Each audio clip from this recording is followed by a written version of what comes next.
In 1980, I was a rough and ready kind of a guy. I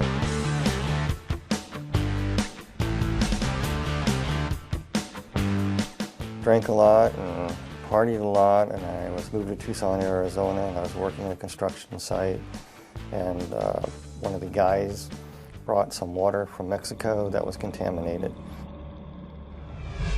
And I ended up drinking it by accident. Got real sick, contracted cholera, and within about 72 hours I was flat on my back and basically dehydrated. That's when I passed away. I noticed that when I passed on that, of course, I wear glasses and I'm very nearsighted. I noticed that, the first thing I noticed is that I wasn't wearing my glasses and I could see clearly across the room. And when I turned my head, I noticed that my body wasn't moving.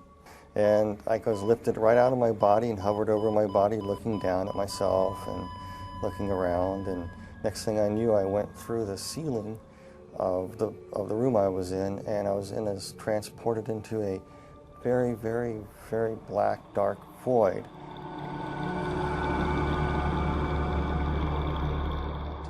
I could hear like somebody speaking to me, like telepathy. And it was explaining to me many, many things that I no longer remember, but most of the idea was explaining to you the whys of life, why there was evil in the world, why this, why, people have questions all the time. These were being answered to you as you were being transported to this light.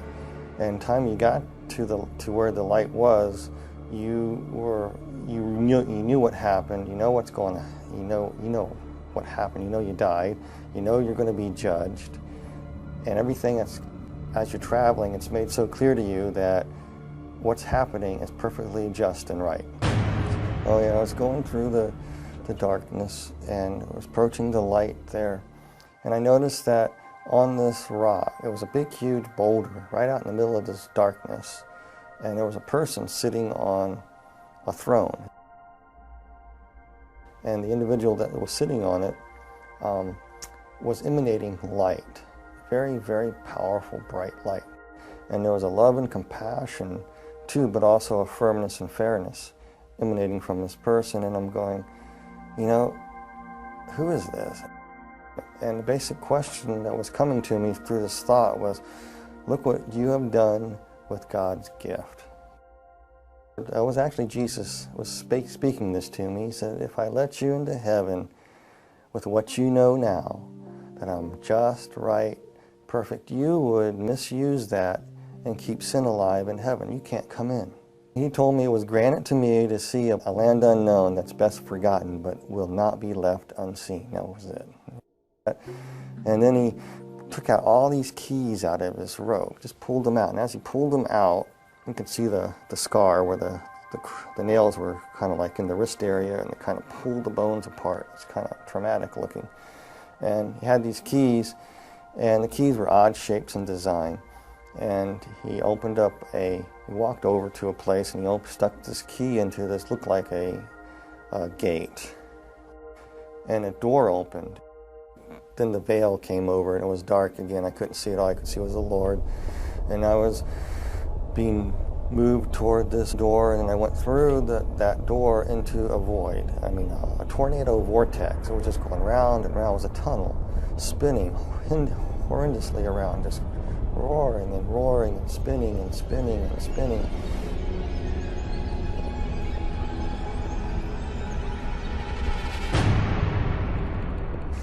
And it smelled horrible. I could hear these screeches and noises and sirens.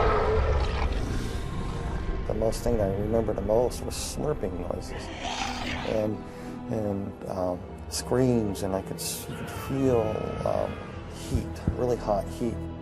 The next thing you know, I was falling through the sky. It looked like the sky, and I hit the ground. It kind of hurt, and I stood up, and I looked, and I go, where am I? All these people ran out. And some of them looked like people that were dead that I knew, and other people I knew that were not dead.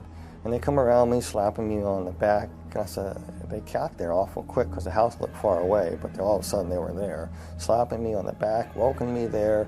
But something just wasn't quite right with them because they looked weird. They had yellow glints in their eye, and their eyes were almost reptile-like. I looked over and I saw what looked like my best friend turn into somebody else.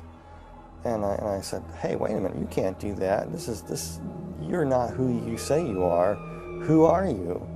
And then all of a sudden I looked around and I go, all these people around me are not people. They began to morph into what they were. They were ugliest creatures I've ever seen.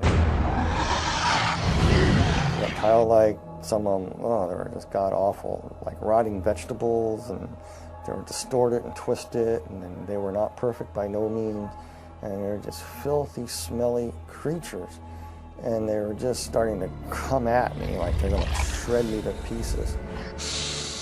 And one tried to grab me right across my chest, and one tried to grab my legs. And while they're trying to tear you to pieces, they backed away, and this one that looked like my best friend earlier, who morphed into different people, came up to me. It was he was about 4'8", looked like a sort of half dinosaur, a reptilian type creature, and it was hissing and spitting at me, and was speaking in a language that I didn't know what it was saying at first. I was telling, and it was broken in English. It was telling me to come, follow it, follow it, follow it.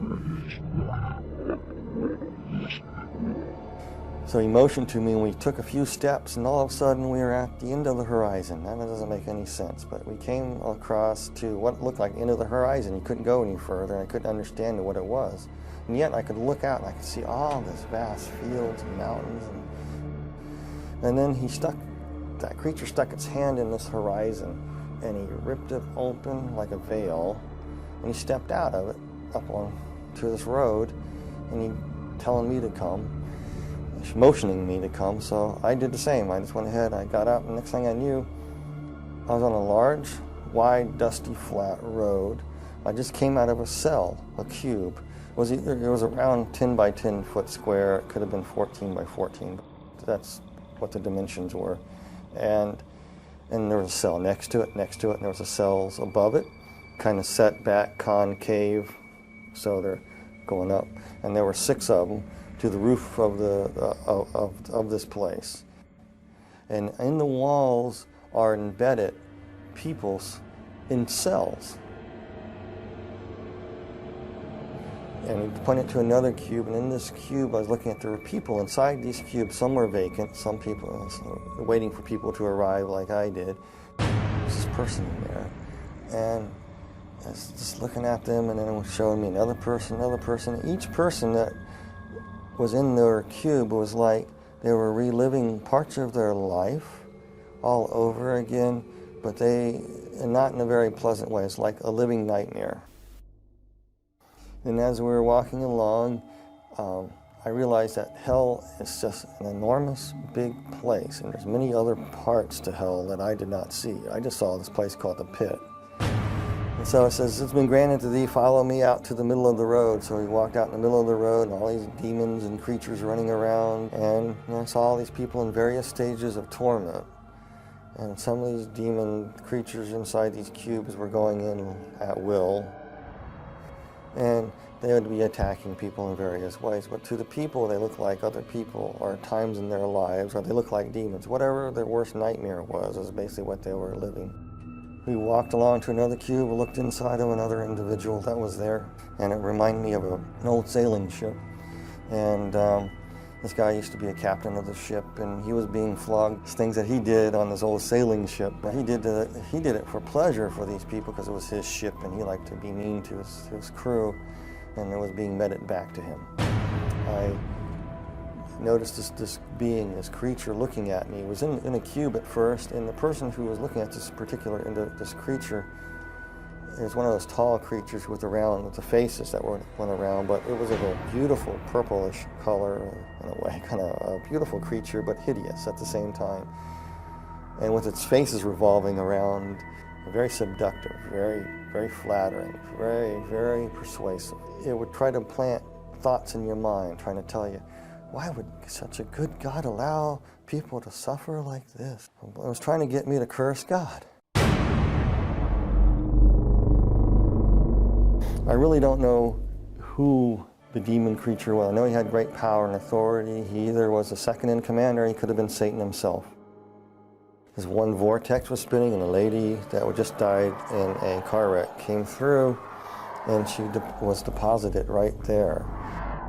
And I saw her as she arrived, and inside her cube, she saw it as the illusion of her grandmother's farm, her grandparents' farm that she loved so well as when she was growing up.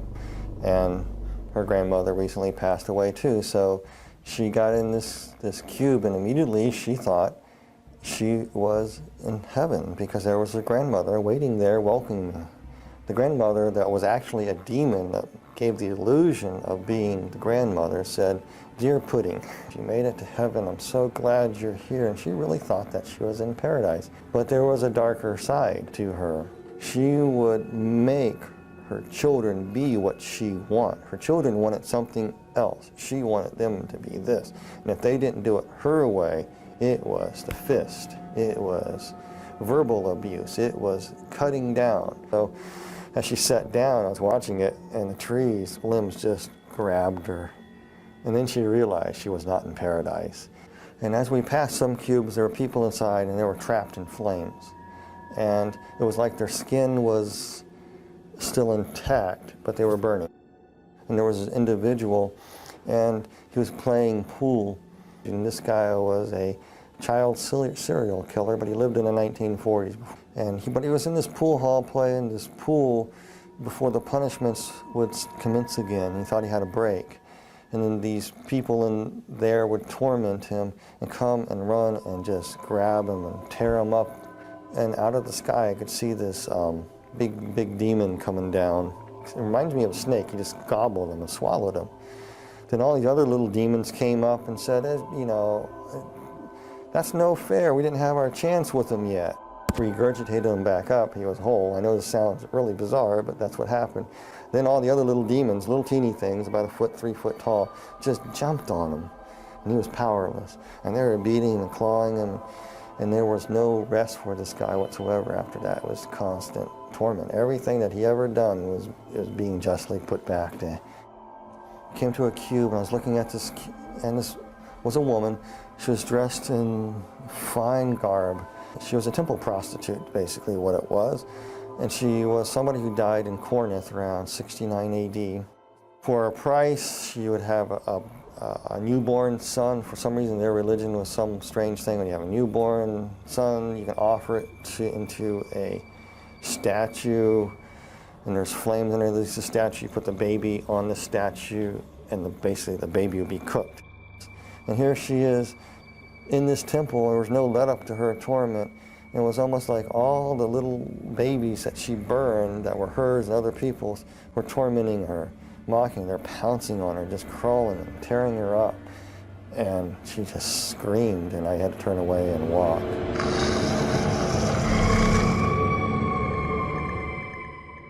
There was an individual that she practiced the black dark craft. She was a witch. I just knew that she was a witch, but she died many hundreds of years ago. But she was trapped in a coffin, scratching, trying to get out. She couldn't get out. She was in that position for years and years and years and years, hundreds of years. And then finally, when she got it open, all the demons would pounce on her. And I walked on to another cube. We looked in this other cube on this row, and there was another lady. And she believed that Mother Earth could save her, and that if she honored the trees and the rocks, and she was into this nature thing, and part of their religious practice that she would practice would be getting out in the fields and dancing around a fire with a bunch of other people doing the same. The people that she thought that she was with were actually demons, and they would come up to her and say, "You did this." They pick up a stone. You say, "The stone will save you here," and they smacked her with it. So she was standing there, and the demons reached down there and reached in her mouth, ripped out her tongue and part of her thing, and says, "You talk bad? Oh, the stones are not going to save you. Nobody can save you." Then they ripped off her, just actually took her skin and just peeled it off. It was really slow and agonizing to shreds until nothing to the skeletons. Then they took the bones and broke the bones, and she felt everything. Then her body would come back together. The flesh would come back together, and she'd be whole again, and it would start all over again. A different scene would happen. And some of the cruelest people on earth were in these.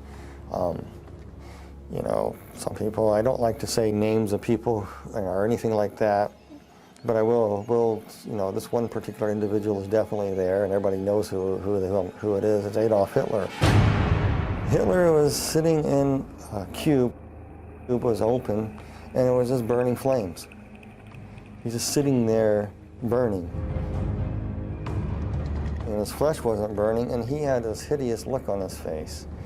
And as he was burning, the flesh would be rotting, and he was feeling every bit of it. It was almost like every oven of the gas, of the concentration camps, all the tortures that went on there were being meted back to him in one intense flaming bit of stoked up white hot heat that would rot his flesh away at the same time, make him ashes, come back. He was just being tormented like that. He was just, I remember having a weird look on his eyes. It was just angry, vicious anger.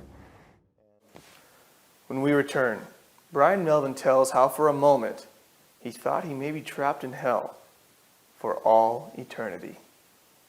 And we were walking in another segment of hell near the back recesses of the wall, another segment of the deep dark pit.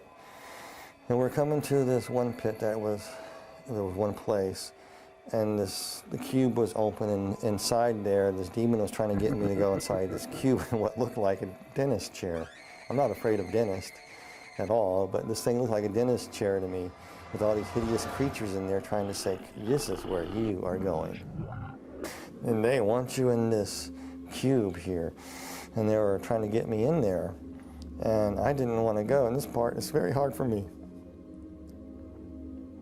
Because you got to understand, you are so scared. And this whole time you're there, you're just saying, Jesus Christ, Jesus Christ, Jesus Christ. By that time, I was probably saying Jesus Christ so fast, Jesus Christ so fast, that it was a blur. That's all I can say. They wanted me in this cube, and I was scared. I didn't want to go in this thing. And like I said, throughout the whole time, you felt a connection with somebody from above, the Lord. And then all of a sudden, you could feel something coming for you. I was so petrified, I couldn't distinguish what it was. You could feel the footsteps walking behind you, and the ground thundering. And as it closer, whatever it was walking behind me. And I was too scared to turn away to see who it was, because I didn't want these things to rush me and grab me. And all of a sudden, they started coming toward me. And then the presence got right behind me, and they all scattered. And that purplish, big, tall, demonic creature, the regal creature, kind of backed slightly away and kind of bowed and kind of walked out, just kind of slithered on into the mist, into the darkness of hell. And the Lord was carrying me up.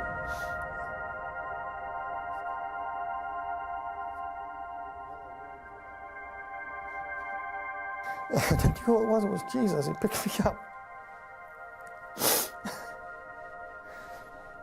This part I remember though so clearly. He just picked me up in his arms, and I could see where they crucified him.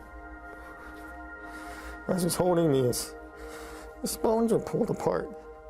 He's saying, you pulled apart my bones.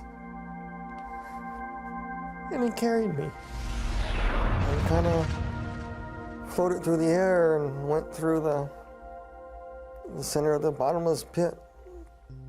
I went straight up. I remember bits and pieces of being taken to a hospital and waking up in a hospital room, and nurses poking me. And when I woke up out of this thing trying to breathe, I grabbed the doctor and said, I'm not in a cube, am I? I better not be in a cube. And the doctor says, no, you're in a hospital. And from it, I was no longer an atheist. There was a God, there is a heaven, and there is a hell.